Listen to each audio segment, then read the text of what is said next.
Hello, I'm Sen, and today we are coming to you live from the backseat of my own car. I got the idea for this podcasty-like segment titled Backseat Banter because I thought that was quite witty. Whenever I hang out with my friends, I call the backseat rather than shotgun. Something's just so comfortable about having two of your closest friends sitting in the front bickering over like what to get for dinner or what music to put on aux, and it's just like reminiscent of all the fun times I had in the backseat as a child.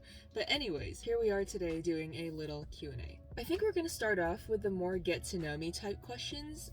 Somebody did ask, what is your major? I am a neurobiology, physiology, and behavior major, specifically thinking about the neurobiology track. I am thinking about switching to like environmental toxicology, global disease biology, but yeah. Favorite song at the moment. I do create like a Spotify playlist for every single month. Right now we're in August. I'll try to link that down below if I can. Right now I can't say if I have like a favorite song. There's just a lot of songs that I've been like cycling through on repeat, but none that like stand out. Artists who inspire you. Music, drawing, anything. I think for music, there's always a part of me that will always be a little bit in love with Rich Brian. His music has just got such great flow and rhythm to it, like iconic. The album The Sailor was probably one of the first albums that I listened through all the way through, front through back, no skips. And honestly, right now, if I wanted to, I could put it on and listen through the entire thing and mouth like 80% of the lyrics correctly. Drawing related artists who inspire me. Right now I've really been inspired by @1million on Instagram. Something about the way that they play with colors and lighting is just so, it's like surreal but also realistic. I think it's kind of like the digital version of the Impressionism style, and I think that's really dope. Who are your style icons? Well, you already know. The OG is Best Dressed. My best friend and I first got into fashion like 10th grade, like sophomore year of high school, which if you're not American is around 14 or 15 years old. We both discovered Best Dressed around the same time, separately, and then I brought up one of her videos to them, and they were like, oh shoot, you watch Best Dressed too? And then it became like a whole like tenet of our friendship where we just talk about her videos every time she uploaded, because there's just something so perfect about the way that she can put together an outfit even from like seemingly basic clothing, at least in like the 2018 era of videos. I know her like Instagram right now is a lot more runway fashion trendy, and we were talking actually recently, me and my best friend, about how we were able to take those like basic ideas of fashion that she would talk about in her like how to put together an outfit 101 video, and we would like see what worked for our own closets, and then we would slowly like build an outfit using her tips. And even though right now my best friend is very much like gremlin core, fairy core, slightly dark academia, and I'm more of like a streetwear type of person, we were both able to get some really cool fashion inspiration from Best Dressed, and I think that's pretty cool. I don't have any other like distinct style icons the way this question asks, but here's what I kind of want my general style to look like. A couple of like Pinterest screenshots for you. The next question is, if you could travel anywhere in the world, where would you go? This is kind of like a fun fact about me that I tell in icebreakers with like new classmates and friends, is that I was the only person in my Japanese class in high school who didn't watch anime or read manga. But I still really have this affinity for Japanese culture, the way that they're able to combine like the eclectic urban vibes with like traditional rural stuff. Its culture is just very deeply unique, and I admire that. I think in my mind I've also created this like concept of a Southeast Asia trip where I visit like Japan and South Korea, but also like Vietnam, Thailand, the Philippines. And then there's like this other part of me that really wants to go to Europe, and then I also really want to go to Iceland. It just looks like a hiking heaven. Obviously a lot of this is like my romanticized versions of travel that I see on Instagram, like the whole trap that Kodiko mentioned about like blue ass water, how traveling isn't that great in real life. Obviously like there's negative things about Japanese culture like karoshi and things like that, but you know, I'm allowed to want to visit a place even if I've only ever seen it on Instagram, because like how else would you know that you want to visit a place, right? And finally, I would like to revisit Banff in Canada. All the blue-green lakes, the snowy mountains.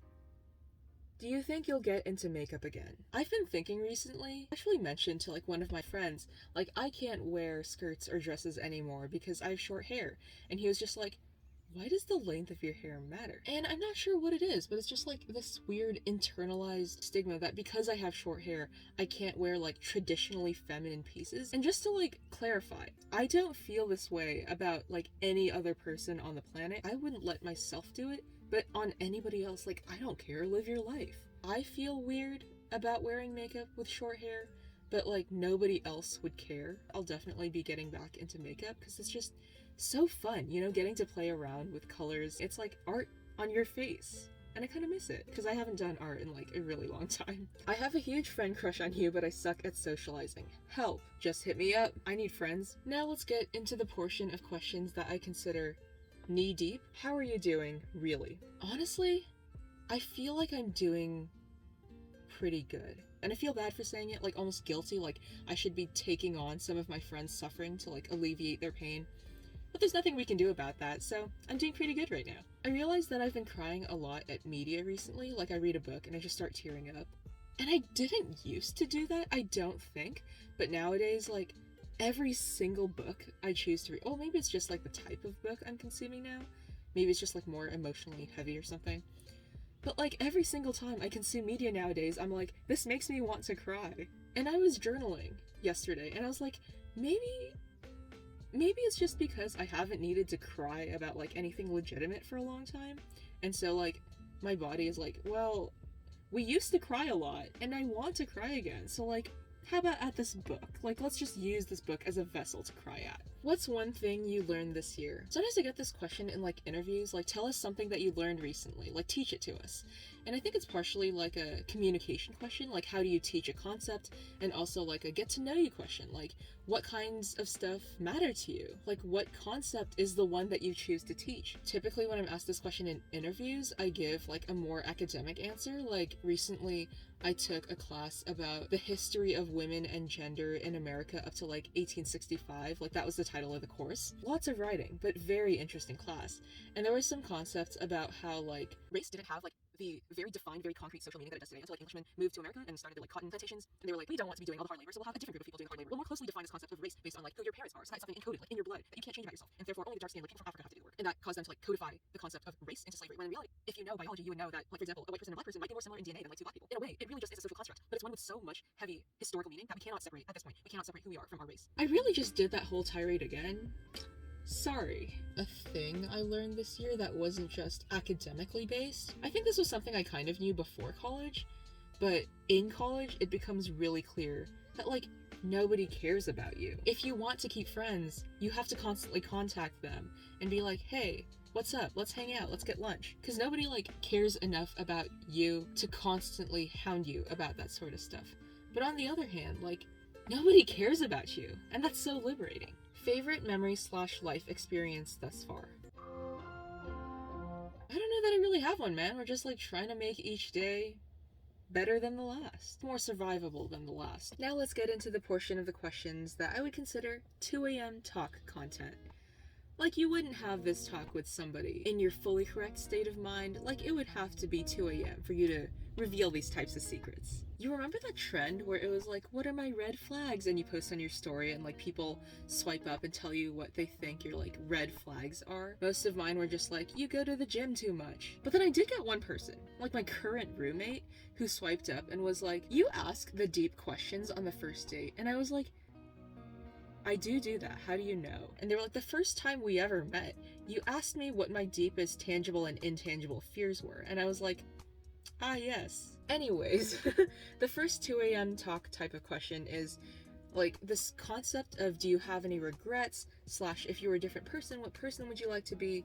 / if you could redo your life, what would you do differently? So this whole concept of like, what do you regret? Honestly, I feel like the only regrets that I used to have were related to my relationship. The one that I'm like no longer in, just to clarify. Actually, like yesterday, I watched this Instagram reel that just like popped up on my Explore that was like, a lot of couples break up at the 3-year, 5-year, 11-year, and like 15-year marks. At the 3-year mark, it's often because they can't reconcile past arguments with the people that they are today. And I was like, wait, that's actually kind of accurate.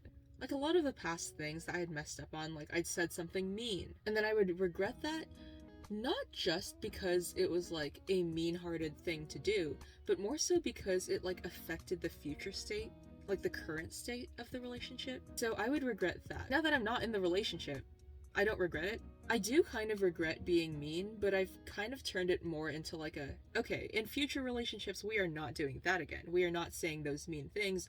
We're gonna like hold it in. We're gonna think about it a little bit more. We're gonna like journal about it, analyze about it, and then we're gonna talk about it instead of just spewing the mean thing directly at them in an argument, you know? Regarding the if you were a different person, what person would you like to be question? I don't know if that actually necessarily has to be about regret. I would be more outgoing, where it's like I feel comfortable talking to a person in a class, like somebody who's sitting next to me. I'm like, hey, I didn't understand what the professor just said. What did they just say? This is actually something I did recently that I'm quite proud of. I saw somebody cool in one of my lecture halls, and I was like, I want to be friends with them because their outfits fire. And then we just started talking. Do we talk anymore? No. But was it still something that I did that I'm like kind of proud of? Yeah. Maybe one day I'll see somebody who has really fire fits in a lecture hall and we'll actually become friends. The ideal version of me would just be a little bit more outgoing. This question's from Abby, one of my like YouTube mutuals. Where do you see yourself in 5 years? Aspects of somebody's life sphere include like academic/professional, social life, emotional, personal well-being, physical health, I guess? You can't neglect your flesh prison. Socially, having lifelong friends who I'm still friends with outside of college, because I didn't really keep up with anybody outside of high school, so I'm hoping I'll make a couple like college friends who I'll stay a little bit closer to throughout the years. Academically and professionally, so right now I'm going into my second year of college, which means I'd be in like my third year of grad school, so hopefully I'd be doing like cool research, assuming I do get into grad school. That was an assumption I probably shouldn't have made. Doing some like really cool research on a project where I actually have my own jurisdiction and voice on how the project's going, rather than just like listening to a higher up and performing like the same menial tasks day after day, which is kind of what I'm doing in lab right now. But like personally and emotionally, I think I would like to be more in tune with myself. I read recently in a book, you don't go out there and just find a self sitting there for you to take it. It's like you have to create yourself. You have to put in the effort to be the person that you want to be. Within 5 years from now, I think I'd like to be a little bit closer to that ideal like version of myself. On to the next question. Relationship advice. I feel like this goes for a lot of interpersonal relationships, like friendships and stuff, not just relationships like in the romantic sense. But if there's a conversation that you know that you should be having, but you're scared to have that conversation because it's like, well, but we might break up, we might get in an argument, you should definitely be having that conversation, not avoiding it. If there's a conversation that you're just like on the fence about having because it might lead to you having an argument or breaking up, then maybe you should have that argument or just break up. The next question is from my best friend about queer identity reconciliation with career or future relationships, things like that. I didn't like the way that I came across on the queer reconciliation answer, so here I am doing it in post. I was basically talking about how my hair length might have been part of the reason why I was rejected from various internships or club positions, because the interviewers might have been subconsciously biased, and while that is technically true, I just didn't like the way it came across. Because I am aware that I am technically lucky that at least queerness is something that I could cover up and try to hide if absolutely necessary, whereas things like race or sex assigned at birth you really can't change. My main goal in saying all of that was to convey how frustrating and exhausting it is that I must actively choose to put my career and honestly my safety at some points before my own comfort and identity. Something I've been learning is that life is really all about balance. So for me, when it comes to reconciliating my identity with a romantic relationship, if it comes down to me loving myself for who I really am versus somebody else loving me for a cishet version of myself, I'm going to put myself before that relationship. Whereas if the situation boiled down to me choosing between my identity and my career, I'd honestly have to put the career first due to financial stability. And it sucks that that's the way it is. But that being said, there are a couple things that help me with that whole situation. The first is representation. Last spring, I went to the Davis Cherry Blossom Festival and I met this artist who had a little art booklet that detailed some of their experiences with being queer, specifically non-binary. And I was flipping through this book and I came to this one page that just resonated with me so deeply that I was standing here at the festival, people buzzing around me, and I just stood there in absolute silence taking in this page. And I couldn't really say or do anything the rest of the day. I just went home and DM'd that artist on Instagram and let them know how much that representation meant to me. Thank you to them, and thank you to the authors of Last Night at the Telegraph Club and The Henna Wars for so accurately capturing the essence of the immigrant-parent relationship with their children's queerness. The second thing that really helps me out a lot is community. Thank you to my best friend who picks up all my calls. Thank you to my big yearn for helping me work through all my issues in a very objective but still delicate and sensitive way. Thank you to all the she theys, they she's, they thems who I've gotten to know over the past year. Y'all are the greatest. I love you. Again, sorry for mucking up all my words while recording this in the backseat. I hope this helps clarify how I actually feel and what I actually meant to say. We have arrived at the final question of this video. What's something you want to tell people and not need to hear a response to? I don't feel like there's anything that I need to divulge. It's some kind of toss-up between like, be kind and screw it. Life is short. Nobody really cares what you're wearing. With that said, thank you guys all so much for tuning in to this episode of Backseat Banter. I hope you have a genuinely wonderful day, and I will see you soon. Bye-bye!